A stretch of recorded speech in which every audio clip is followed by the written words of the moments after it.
Welcome, everyone. It's awesome to be here. So, we're going to be talking about Elul today, and it's really so amazing to talk about Elul on the first day of Elul because it's like we're hitting the ground running. We didn't miss it. Do you know what I mean? That feeling of like it's not the middle of Elul and your heart is beating because Rosh Hashanah is coming. Like we're doing it right here, right now. Very, very good. And last year, I heard a story from my friend Janet that really helped me prepare for Rosh Hashanah, and I'm going to share it with you now. So it goes like this. Once upon a time, there was a king, and this king was going to be having this incredible coronation. And everybody heard about it from far and wide, and tickets were very expensive. If you wanted a front row seat, that was going to cost you like thousands and thousands of dollars, a middle row, because there's only so much space over there, right? So the nobles, the dignitaries, the rich men, they were all going to be going. Everyone was prepping. What are they going to wear to the king's coronation? Well, there was this simple man. And this simple man, he was also so excited about the king's coronation. And the thing is, there was no way that he could go. He could simply not afford a ticket. And he was thinking, oh my gosh, look, I love our king so much. He does so much for us. He's really the best king. And I wish I could just go and honor him in this yearly coronation event. And I just can't do it, but I just wish I could do something for him. So he found out the king's route. How's the king going to get to his coronation? And he's like, okay, I've got a plan. When he passes by with his entourage, I'm going to be there on the side of the road with a sign. And the sign is going to say like, welcome king, like we're so excited to see you. Mazel tov on your coronation. And so he took a cardboard box and he took out his Sharpie and he wrote on it, we love you, king. And he took his placard and he went to the side of the road and he waited for the king to come. He waited a long, long, long time. And at last, the king and his entourage, they came. They were coming down the street. And when the king saw this man standing at the side of the road, he said, stop. Stop the car. Stop, stop, stop. And he looked at this man and he said, hello. Like, do I know you? Who are you? And he said, oh my gosh, I'm just like awestruck to be talking to the king, but I am your loyal servant. You take care of me every day. Because of you, this country has food. Because of you, we have wellness. You make these laws that keep us all in check. And I can't go to your coronation, but wow, I was not going to miss it. And you know what? I didn't even dream that you'll really, really, really stop and see me, but you did. You saw me. And the king said, oh my goodness, you have moved me so much. With your excitement that I am coming, you have warmed my heart more than any of the event planners have done with all their planning for me. You are something special. I would like you to be a guest at my coronation. In fact, I would like you to be one of the guests of honor. Oh my goodness, the simple man was so overwhelmed, and he said, but I have nothing. Like, what should I do? I should just go like this. He said, you don't worry about a thing. You come into the car with me and I will take care of you. So together they went to the big city. They went to this coronation. And when they were unloading the car, the servants were very confused. Like, who is this man? The king said, he is with me. And when the day of the coronation came, everyone was there from far and wide, and all the rich people were standing, and they had gotten dressed up to go to synagogue and look very well for their neighbors, and they were showing off their clothing, and they would be at the coronation of the king, and they were so excited to get the honor from the king. And who did the king give the honor to? Thank you all for coming. I appreciate that you have gone out of your way to spend money for my coronation, but there is one person here who really loves me. And that's this man over here. And they brought out this simple man. And that was a lesson, and that is our lesson. We're gathered here together today on Rosh Chodesh Elul. This is our sign. We're holding up a sign. We love you, Hashem. We're not just showing up at Shul on Rosh Hashanah dressed all fancy like, oh, good, yes, I have bought my seats and I have paid good money, and now all my neighbors know that I'm very religious. We're not doing that. We're actually caring that on Elul, when Rosh Hashanah is coming, we're showing up. So I want us to all just recognize that Hashem is in this room with us, and he's so delighted. And it's not just a simple man, it's a dozen gorgeous women. Like, whoa, such holy, holy women getting together to say we want to crown you as king in the best way possible. We love you, Hashem. And there's something special about the words we love you, Hashem, or even we love you in general. They make almost everything else unnecessary. If I love you, I want to do good for you. If I love you, I want to honor you. If I love you, you're on my mind. So I love you, Hashem, kind of like it encapsulates everything.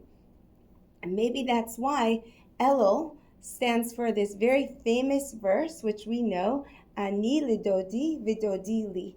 I am to my beloved, and my beloved is to me. Sometimes we think of Rosh Hashanah like in first grade. We're going to get judged, the good things and the bad things, and we better make it. And if not, it's going to be a tough year. And that's how we learn it in kindergarten, because our mind can't understand nuances. And it's also how we learn it in kindergarten, because we learn things the wrong way. But right over here, we could see so easily that the essence of this season is not fright. It's care. I really, really care about you, Hashem. I'm going to write that sign, and I'm going to hang it up, and I'm going to do whatever I can to make this a great season. So let's get into how we're actually going to spend this season. We've got 1 month, 30 days. Anyone like a 30-day challenge? I love a 30-day challenge. I have a secret fantasy that is not a secret that I always wish someone would just sign me up in boot camp. Imagine I was in boot camp. I'd look great. I'd be so strong. I'd be full of vitality because someone was making me do something. Other people like to hire organizers so that their house could get into shape. So Hashem, who made us, he knows we work very, very well with deadlines. It gets us going. So it's 30 days. Let's get it done. Let's see what we can get done in Elul. Okay. So now that we know that it's all about love, now let's think about what kind of love. There are many types of love in this world. There's protective love. What other kinds of love?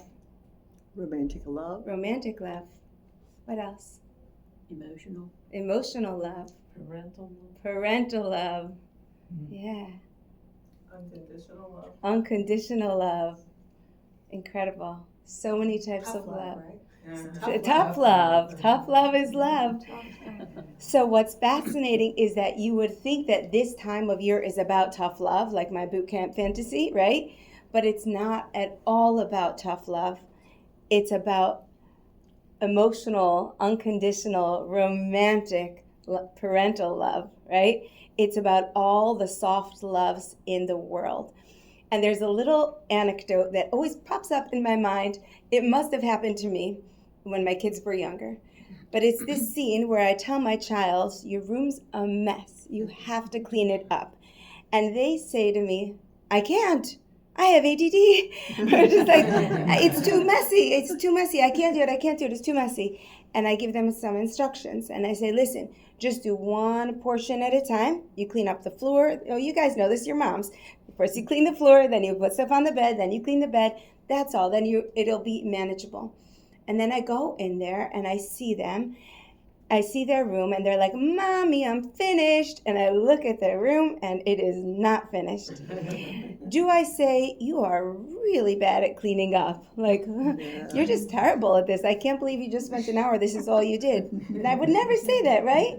No, I would say, sweetheart, you did fantastic. Well done. So far you did fantastic. I noticed how the floor is clean. I'm noticing that your pillow looks nice. I'm noticing you hung up your clothes. Come, let me help you do the last few things, and it's going to look spick and span. And then I do my mother magic, and the whole thing looks fantastic. He's happy. I'm happy. Why am I happy? Because you made him happy and his job got done. Right. I want him to live in a clean room because it's good for him. I'm not trying to put the kid to work. I could really do it myself. I want to teach him to take care of himself, and I want him to live in a good environment. So that's a good analogy for this time of year. Hashem tells us it's time to clean up your act because I want you to live a great life. And by the way, just start. Just try. Just do a little bit. I'm going to help you finish it off. That's what it says in Hebrew, and the verse says, whoever comes to purify themselves, Hashem helps him. So I'll help you. All you have to do is start. So this is the first secret of Elul, okay? Second, first, it's about love. Second is it's only about doing small actions with as much consistency as you can. This 30-day consistency. For the next 30 days, I'm going to be focused. I'm going to clean up the room. I'm going to just small actions. Keep going. We are small children, and we can't do it all, and that's okay. But when we make the effort, Hashem says, like, I'm coming in to help you, and I'm going to count it like you cleaned the room, even though I came in to help you. Okay? So soon you're going to be making your journal. So just keep that in mind, like small actions. And consistency also doesn't need to be harsh consistency, especially as women. We are fluid. Our bodies are fluid. We feel different ways, different days, aches and pains, moods, and everything. But when we allow ourselves to know, I'm on a 30-day challenge. I'm not on a day at a time, like, did I check my box every single day? But overall, I'm moving towards this one goal, then we're going to win. Because we're going to know, hey, from day 1 to day 30, I'm different. That doesn't mean every day I made myself crazy, right? Generally speaking. All right, so I want to go back actually into this loving space because somebody over here is going to be able to help me. Does anyone remember a TV show with Ethel? Yeah? Ethel? Lucy. I love Lucy and then Ethel had a husband. Yeah, Fred. Fred, okay. Mertz. I knew it. Okay. I was a small child when I saw this, and it really rattled me. And and whenever something rattles you, it sticks with you. You know it's important for you. So this is my story. So Ethel and Lucy are getting sick of being married, and they're like totally bored, and they're like, we have to get these husbands into shape. Enough is enough. We deserve better. So Ethel tells her husband, sweetheart, it's time to work on our marriage, and I have an exercise for us. And she says, we're each going to write down our complaints about the other one, and then we're going to exchange it. So she sits at the table, and he's sitting at the table, and she starts writing, and she's writing. She writes a few things. She looks over at him, and he's still writing. And she's like, oh my gosh. So she keeps writing, and she looks at him. He's still writing more. So she keeps writing. Finally, she can't even take it anymore. She's like, so much, Fred. So they say, okay, it's time to switch papers. So Fred gets Ethel's paper. Ethel gets Fred's paper. Fred starts reading out loud all of the complaints. You don't put your socks away. You don't put the toilet seat down. You don't say hello when I come in. All these different complaints, complaint after complaint after complaint. And she's just sitting there. See, this is what you do. And then she opens Fred's paper, and it says on it, I love you, I love you, I love you, I love you, I love you, I love you. Oh my gosh. My cheeks are flushed just telling the story because I remember like, oh no. But I found a deep lesson in it as I was thinking about Elul. Like sometimes we're in such a battle with Hashem, like, I don't want to do this. I don't want what you gave me in life. It's just like this, like a tumultuous kind of relationship that is so all over the place. And Hashem is a constant. God is a constant. Just the same way when you wake up, the sun is coming up. Right? We know, and at night there's going to be a moon, there's going to be stars, and the water in the ocean is going to keep moving. We know about constancy, but we haven't yet gotten our heads around the constant fact that Hashem will always love you, no matter what you do, no matter how you feel, no matter if you're in the mood for him or not, no matter if you're super religious, no matter if you're irreligious, it just doesn't matter because he's Hashem and who he is love. And his paper about you says, Sydney, I love you, I love you, I love you, I love you, I love you, I love you, I love you, I love you. And you're like, I don't know if I can do this. I don't know, I'm trying kosher, whatever. It's just I love you. So because Hashem loves you, he wants to help you like a small child. Just bring you in wherever you can. And like a husband and wife, there's something really extraordinary where the littlest bit of work makes a difference. Imagine a husband and wife went to a therapist and they did some really good work at in therapy, and they both said, okay, we're ready, we're going to work on our marriage. Now they go home. Now she goes to cook dinner. So far nothing has changed. The marriage is exactly the same. right? Whatever problems there were, there still are. But later on that night, she sees him alone in a room. Again, he hasn't done anything extra nice to her. And then she peeks in the room, and she notices that he's writing a list of things she really likes because he wants to keep track of them. And she melts a little bit. Her heart is so warmed just by his planning. And she finds herself wondering, like, wow, he really took that in. He does really care. Like this, he really wants to make this good. Amazingly, he didn't do any of the things yet. He did not buy the special coffee. He didn't do the mouthwash in the morning. He didn't do it. But he's taking note. So that's the beginning. And that's what you're going to do in your journals, is just taking note. What does Hashem want from me? From me. Not just what does he want. What does he want from me with the perfect recipe that he made me? Not, I was going to say not everyone in the world is the same, but nobody in the world is the same. So Hashem has given each of us a separate channel to connect to him. Think about like a radio frequency.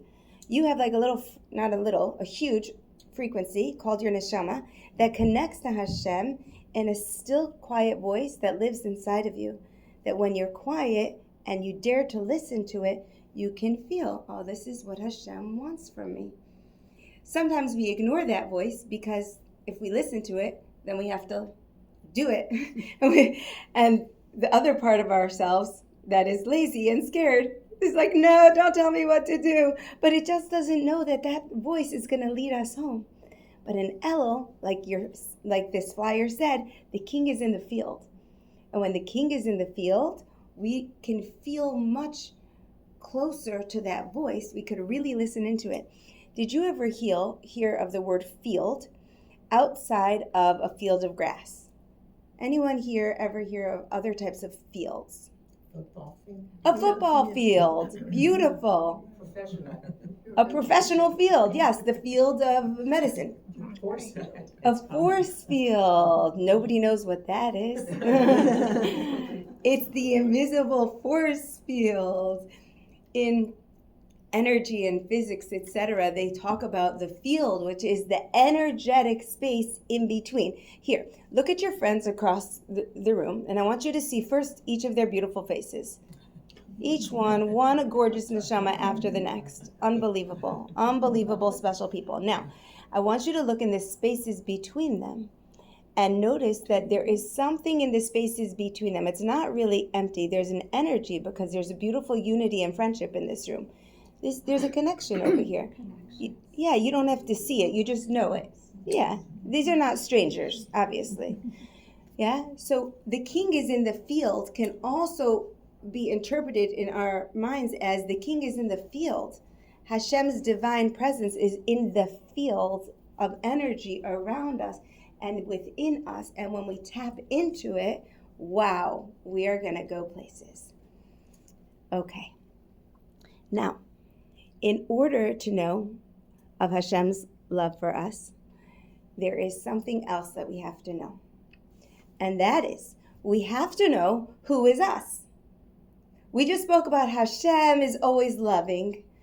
Well, that's one piece of information to digest. But what if you're not in the mood to be loved?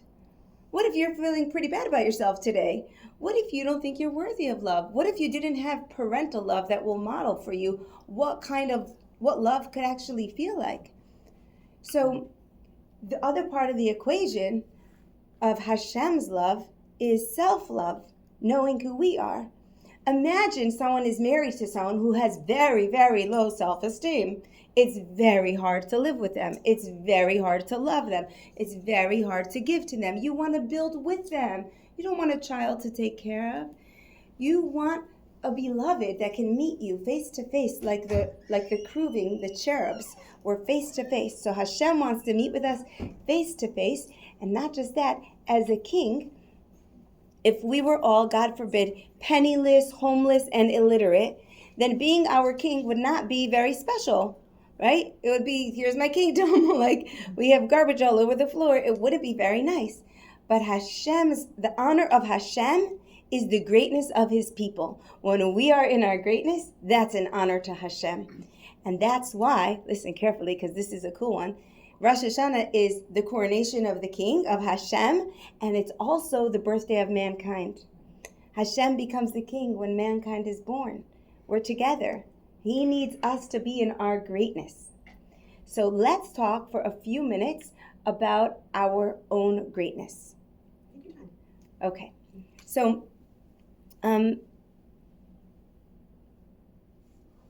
our own greatness. Let's go into this. Okay. So, the first thing to know is that there is a big war, and the war lives inside of you, and the one who's on the bad side, that one is very, very committed that you should never, ever, ever know about your greatness.